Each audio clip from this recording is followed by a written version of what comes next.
Hey everybody, it's Alex from Heavy New York. We are at the Henry Hotel in Flatiron today and we got an awesome guest. We are here with Tarja. Thank you so much for your time. Hello, thank you for having me. Yeah, you did a phenomenal performance last night. What a great way to celebrate the release of Act 2, your newest live record.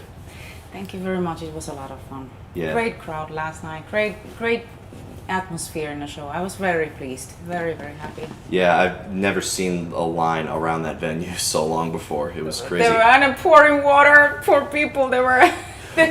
Well, they just started doing construction, so you have like the scaffolding there. So it actually you came at the right rainy day. Good. Yeah. In that sense, good, yeah. Yeah, but it's great to talk to you. I really wanted to talk a lot about a lot of people. You are one of the first artists that comes to people's minds when it comes to like a symphonic metal style with everything you've done.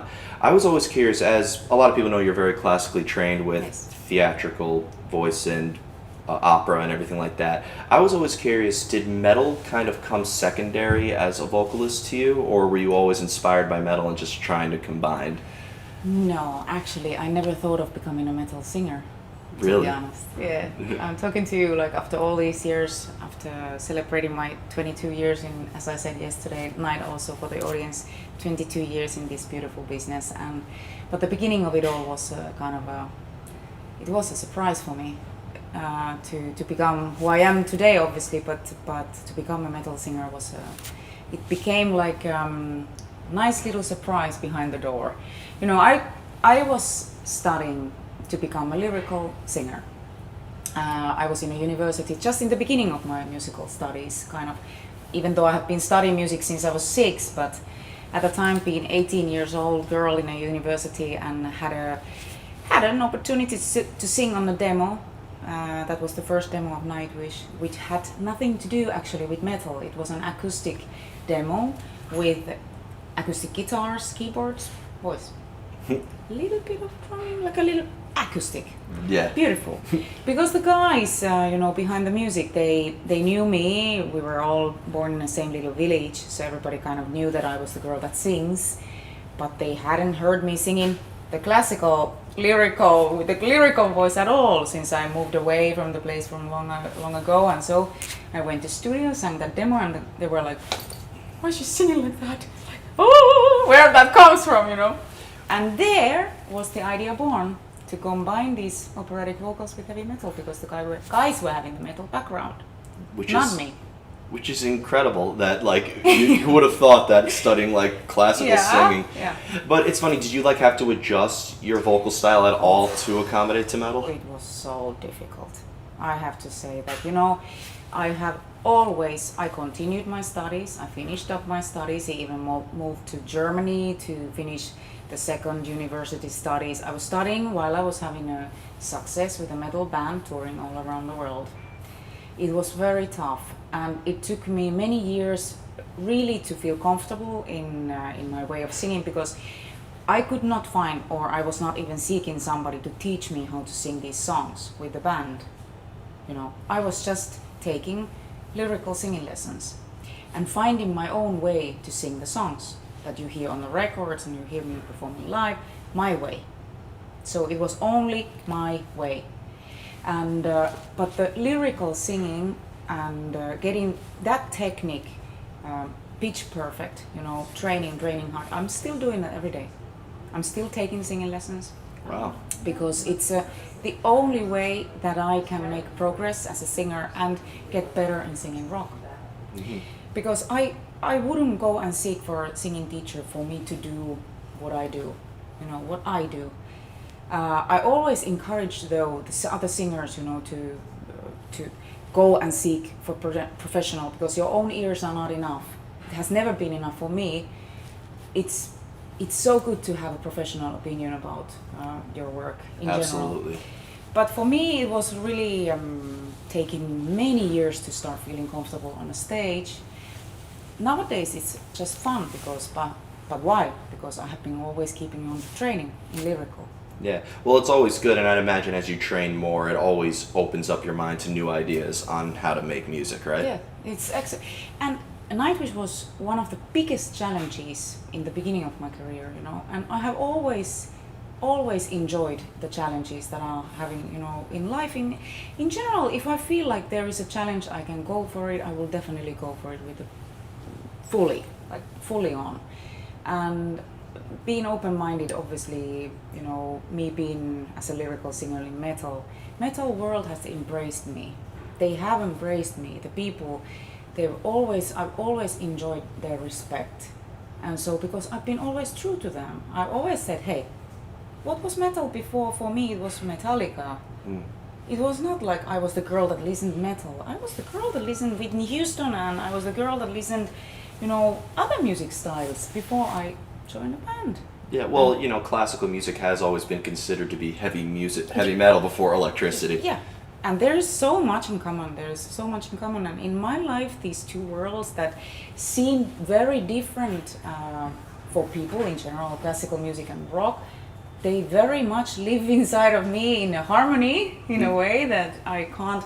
I see so much, so much similarities in these worlds. Yeah, I feel like it was you and who was able to demonstrate the bridge between classical and metal with vocals, maybe Yngwie Malmsteen with classical music and guitar. Yes. It's really, you realize on how similar they are. Like, and I've noticed that whenever I'm talking to my fellow metal peers, they'll listen to bands as heavy as like Cannibal Corpse, but like they're very respectful towards classical music. It seems like that metalheads are just the modern day classical music lovers. But anyway, hey, come on, the history of music was in the classical music, and you have just so much to learn if you open up for it and check it out. I mean, wow.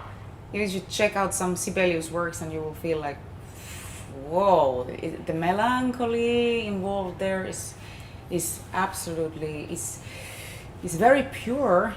It's very natural, but it's so emotional.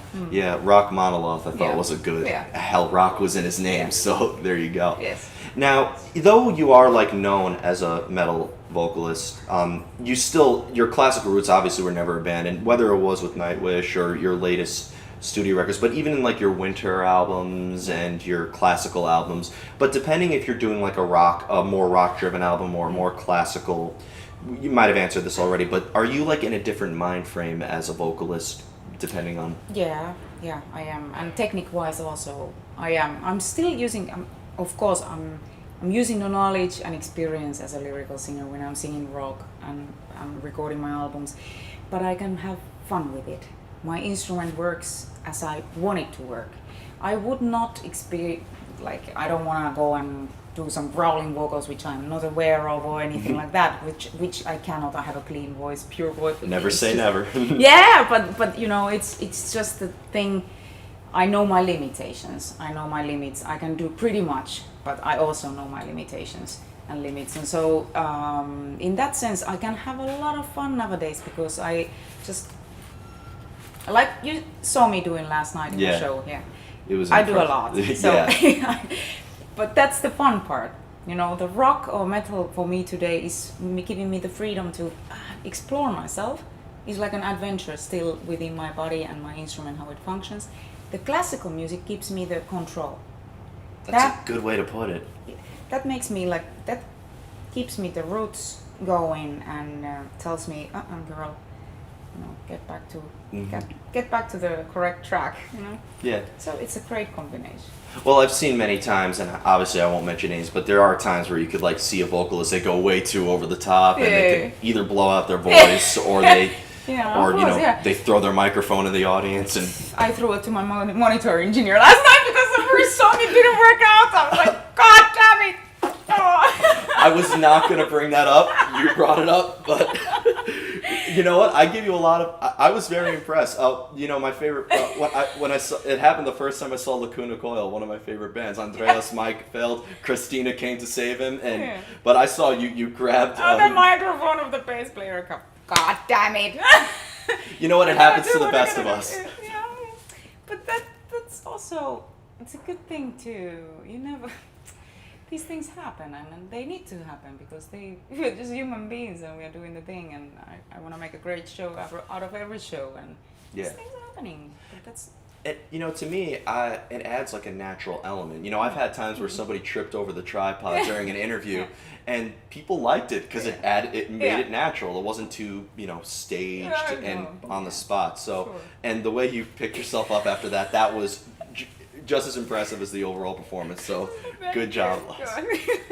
But my guys were very happy. They were like, "Oh my god, we are so proud of you." After the show, they were like, "You're such a badass." hey, listen, it happened to James Hetfield. Yeah. So. Yeah. But you kind of just brought. So far, this has been going good. You've led one question into another. But like when you're performing these songs live versus in the studio or a vocal booth in a practice space, it obviously the vibe is completely different. You're playing in front of an audience, but obviously you're presenting these songs differently, right? There's no take two like what you would see in a studio or anything like that, right? No. But what is really fantastic is that when I'm writing a song, I have a certain emotion involved when I'm writing that song and reason to write that song. Okay, the song is written, I take it to the studio and I record that song. I have a different emotion on that particular day when I am recording the song, obviously. It's that maybe 4 or 5 takes, because I'm going to studio fully prepared. I'm not going there to practice the songs. My mind is focused on that song and I deliver the song a day in a song. One song in a day. I cannot sing. I just cannot. When I'm producing my records, I do 1 song a day. That's it. Because my mind is set up for that one song and it has to be perfect. So give it a take, 4 or 5 takes, it's there. If it's not there, it doesn't work. For me, it's like that. I'm singing live. I'm recording my records like with the monitor and the microphone in front of the monitor without headphones.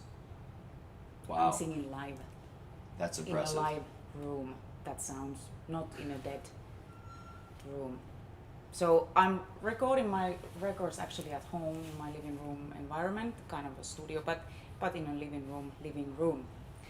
And so that's my way to record my records. I have found that way since my first solo album, been working on this because I'm producing my own records. So I really want to feel comfortable when I'm doing my records.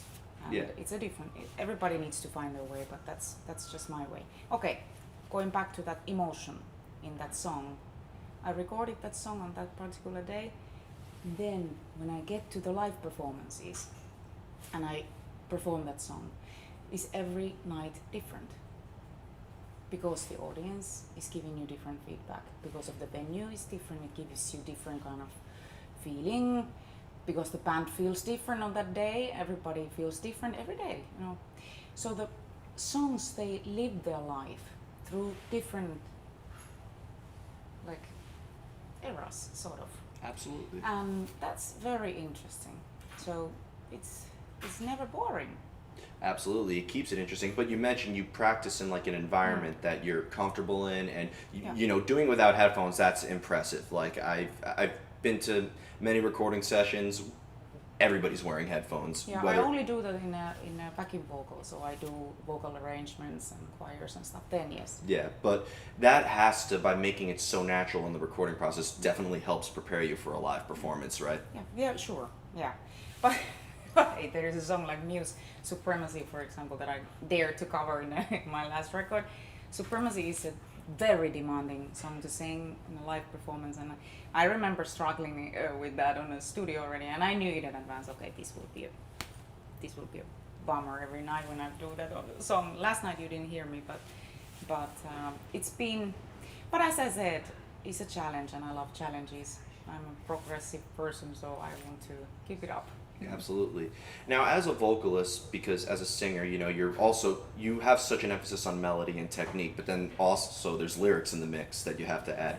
Do you have to hear like background music or a melody in order to come up with a lyrical concept? Or has there ever been a time where like a lyrical concept or an emotion that you were feeling determined the outcome of the whole composition? When I'm writing my songs, first comes the music to me. It needs to come first. I might have an idea for a song, like a concept for a story that I write music for. But definitely it's the way I write a song. I said to myself, okay, now I want to have a song, progressive song, for example, with different kinds of parts on it, like progressive, surprising thing, like it never keeps me going. Like for example, I write a song that it never returns to the part that was there already, and I wanna, do that, map it out myself, and only after that I tell a story. Yeah. Only after that.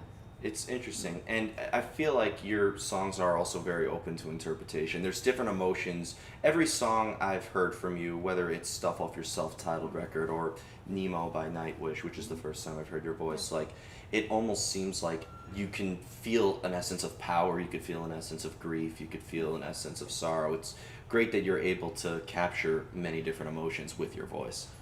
I need to do that. I have a need for that. I kind of I'm an emotional person, so I'm an emotional singer, an artist. I need to deliver feelings, and I think that my audiences all around the world, they can connect with me because of that fact. Yeah. That they hear my heart when I'm singing. Definitely, Yeah. definitely. And one thing I was really curious about is because you have a very distinct voice. As I mentioned, I could tell it's you regardless of what I'm listening to in your discography. Now, I think that's really cool that you have a very distinct voice. Some people might think it's somewhat, for lack of better words, could sometimes be a disadvantage because it may make it harder to kind of go outside the box. Has that ever been a challenge for you since your voice is so distinct? Not that way, but you see me doing covers, you see me doing classical performances, you see me doing songs that hundreds and hundreds of other artists have covered already, done their versions of it. It's always a challenge in that way to put your best out of those songs that are already known for this world. So in that sense, there is always the kind of I need to again find my own way to go through that process. But the challenge is there, and it's a good one. Yeah. So, Yeah. but problems in that sense, no. The thing is always that I need to be pitch perfect because I have a clean voice, and I think also I'm a perfectionist, so I always seek for that perfection in my performances when it comes to that, but also in any kind of work that I do, producing my records. I've been pretty productive in these last couple of 10 years past or more, very productive, coming up with different kinds of projects and albums, and I work a lot. I'm really working. I'm a hard working girl. I really do a lot of work, but I'm very, we're very blessed to be able to do that work that I love, so that keeps me going. But the perfection also, I've needed to learn to loosen it a little bit, to give a break for myself, to forgive for my mistakes. I can't be perfect. Nobody is really perfect in this world. Yeah, absolutely. Now, with everything that you've done, oh, there comes the tour that they warned me about. Yeah. Yeah, but with everything you have done, because you have a very impressive discography and so many albums. Has everything you've ever done, have you always taken a new approach to everything you've ever written? Or at this point in your career, do you have kind of like a template that you always follow when making new music? There has to be. You know what? I really do hate repeating myself. That's a fact. If I have written a song in my past records, I do not like to write a similar song in my future record. Why? Because that song already exists. Why I should? Obviously, that's a hard task. I'm putting myself on my, on my limits always. But I think that's really needed there. I mean, I have a great creative team of people working with me. They inspire me, these people. I've been very blessed to gather around those guys with me that really understand me, that they go along with me with my crazy mind, They support me in this journey, and I would be nothing without those people, seriously. But to be an independent artist, international artist today, handling all this craziness that is really needed all alone, I feel like completely free, in doing that, because at the end of the day, there is no label, there is nobody telling me what I need to do. Yeah. It's me doing it, and since the scratch, from the scratch until the product is in your hand, it's me doing it in everything, everything. So That's a lot of pressure. yeah, but I cannot go the other way around. I cannot let it go. It's my precious work. Yeah.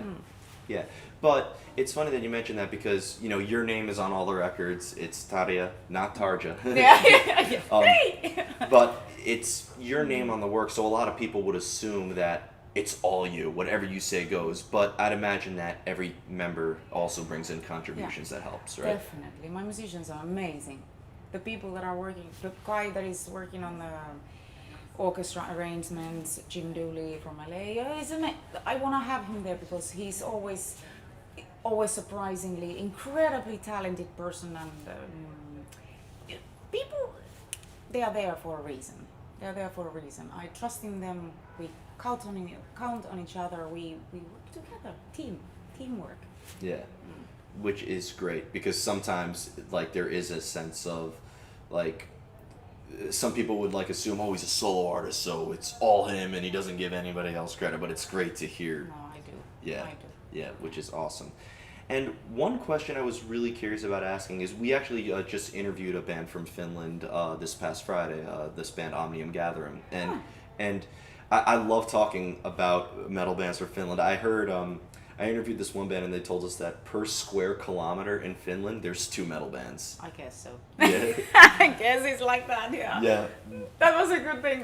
Yeah. It's so big that when Obama was president, he had Yeah. to mention it in his Yeah. speech. Yeah. But I was curious, being a musician from Finland, because, I mean, obviously you're classically trained, so like a lot of people think of Finnish metal. I mean, it's very diverse. You compare Nightwish to Children of Bodom to Einsaferum to him, you know, it's very different. Coming as a classical artist, how different was it? Because a lot of people in Finland kind of have a similar story on how they've gotten involved in a scene. How different was it for you? Well, yeah, I mean, in general, music is part of our culture. Every kid is playing some sort of instrument in Finland. Like you are born with the violin in the hand, or other kid is born with the flute in the hand, another is singing. Or, you know, music is around. It's a part of our culture. It's easy. You go to any family and their children is playing, they're playing something. So in that sense, being metal or being any other genre of music, it's just very vivid, the whole music culture in Finland. And the education is amazing. And even we have only one academy in Finland, or the university, the Sibelius Academy. Very hard to get into that school, but it's very well respected and in the whole Europe-wise, you know. And so important thing. And obviously I know many metal musicians that have been going to that same academy that I've been. I think the classical music people, the pure classical music students or the professionals in that field are very much similar to the metal ones, because we have a lot in common in that sense. We are really practicing and we are really working hard. We have the mind flow into certain way, very similar. So for me, my teachers in the university, they always said to me that, "Hey, rock on, girl." They were always very supportive when I went to my tours. For me, it was hard. You know, every time I came back, I needed to be well prepared for my studies and continue. But they saw me working hard, so they always respected me. It's just you need to, you know, work double. But I was also always, when I said to you earlier, that I was very true to this metal world, but as well as to the classical world. I kept it going. Yeah, and I'd imagine that, because you've mentioned you've played live to many different audiences. Yes. 1 minute you're playing in front of a mosh pit, and then the next minute you're playing in front of a lot of symphony orchestra, in front of an orchestra, and with a lot of Yeah, I saw both last night, actually. Yeah. Yeah. Yeah, you did. Yeah, which was really unique. You don't see that at many death metal shows. No. Yeah, and then the final question I wanted to ask you is, and thank you so much for your time. You know, because as somebody who's as experienced in music theory and classical technique as you are, now I've heard many different stories of musicians who are very classically trained as well, but then also some musicians that just kind of picked up a mic or a guitar without having any training at all and have gone into many different careers. Do you think that for a musician who may have not have had this classical background, you know, when I was in art school, there's the term insider artist and outsider artist. I don't know if that is the same for music, but do you think that maybe somebody who didn't have that classical training, they might be missing something that could enhance their art even better?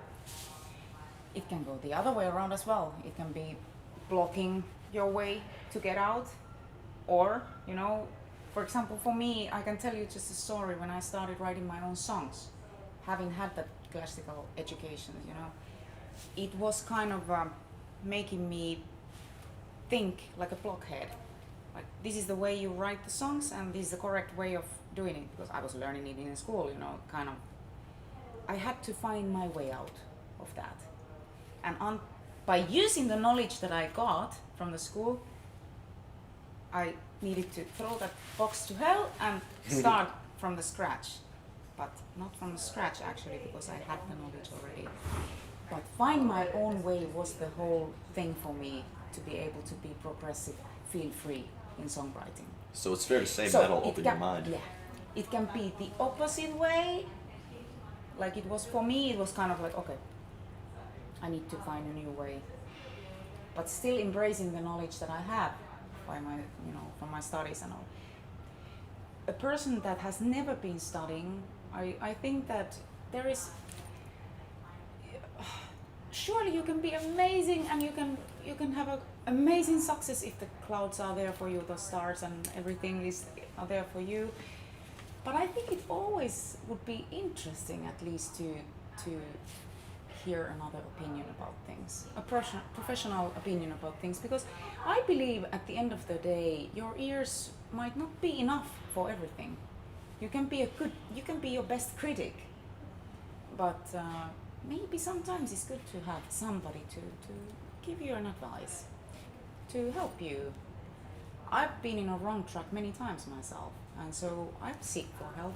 Obviously my education is, you know, always going and has to go like that, but it goes both ways. It can be whether a blockage or it can be a liberating thing. Wow, it's funny.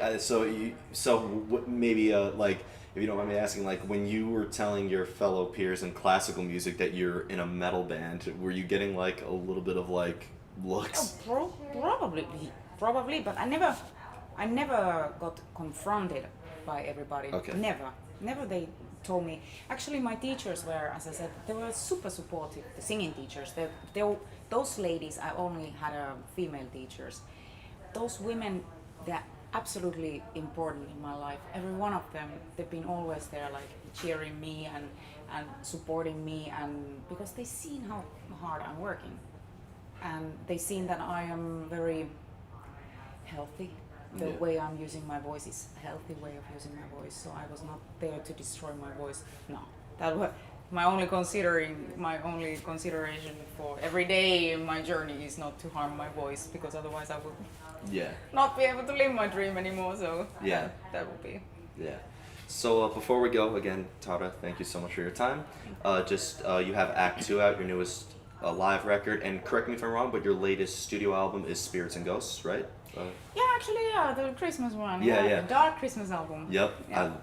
That has been believe me, in New York City when we hear the regular Christmas carols, especially because I live so close to the tree. Believe me, it's a breath of fresh air. I would love to see Santa Claus in corpse paint just one time. Oh my god, yeah. Well, I did that record actually for the lonely people in Christmas. You know, Christmas is that marketing-wise, the jingle bells and. Thank you so much. It's not like that for majority of the people. There are many lonely souls during Christmas, and especially Christmas time is like not seen as the most happiest time of the year for many. So that album hopefully gives a little bit of like a feeling of hope through all the darkness that lies inside of those songs that we all know. Yep. Majority, maybe not my own composition still, but majority of the songs on that record, they are well-known songs, but hey, give it a listen. Fa la la la la la la la in a minor key. I think it was Abbott who covered "All I Want for Christmas Is You" by Mariah Carey. So we have this thing called SantaCon in New York City. Now metalheads are getting together and doing something called SatanCon. So Ooh, yeah, nice. but I like that. can we be expecting any new music coming soon? Yes, next year. I'm writing songs at the moment for the new record. Actually, I want to hit the studio already in the beginning of next year. So yes, you can expect the album. I think September, something like that next year. That's my birthday month. Hey, cool. But Tarja, thank you so much for your time. Thank you. Everybody, we are here with Tarja. Pick up her newest live record, Act 2, if you haven't already. This is Alex from Heavy New York. We'll see you next time.